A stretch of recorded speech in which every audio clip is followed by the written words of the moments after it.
Hey guys. So today I want to actually kind of deal with a difficult subject for a lot of people, which is suffering and the heart of God. Sometimes it can seem a bit like when we come to the knowledge of Christ, when we get saved, the expectation is life gets better. And it does. It absolutely does. But you need to have spiritual eyes to understand that sometimes what is better is not always comfortable or easy. And it takes time walking with the Lord to really start to understand that there is something really distinctly unique about what He uses suffering to do in the life of the believer. And for me personally, I spent most of my life without Christ. So 30 years, almost 30 years I spent with Him. I got saved when I was 29. I knew nothing of the God that I serve now. And so I know very acutely what it's like to have nobody in difficult moments and in times of hardship.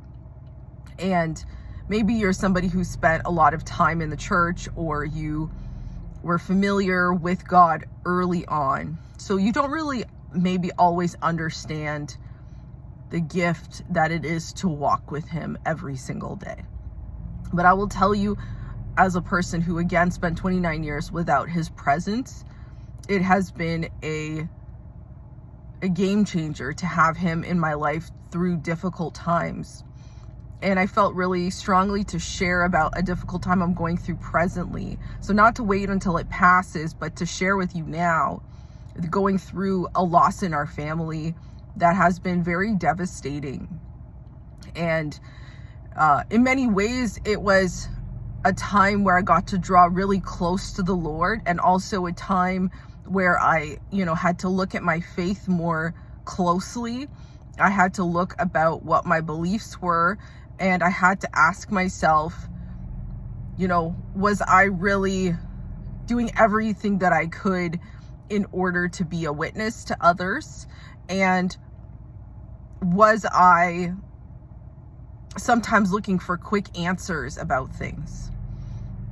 And so going through this process of, navigating grief and dealing with a person who, seeing a person pass, like actually physically watching them take their last breath.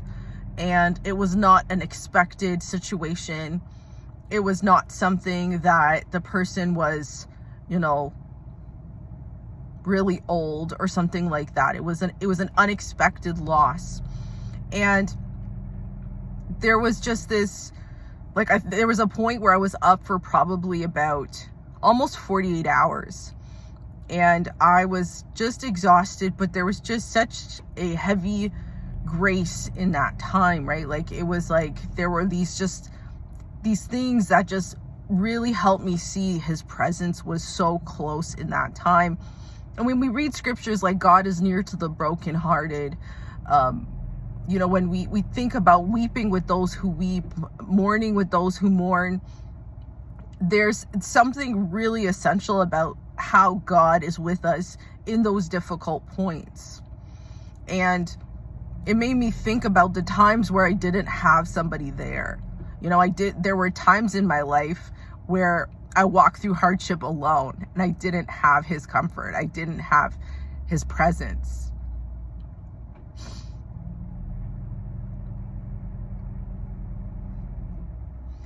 And His presence changes everything. I will say, the worst day as a believer is still better than a day without Him, good or bad. Because there's something about that fellowship, that closeness, and being able to really take time to marvel at Him, right? Because we get so caught in superficial and temporary things. We get so caught in the day-to-day life, and we forget that life is but a vapor. It's here today, it's gone tomorrow.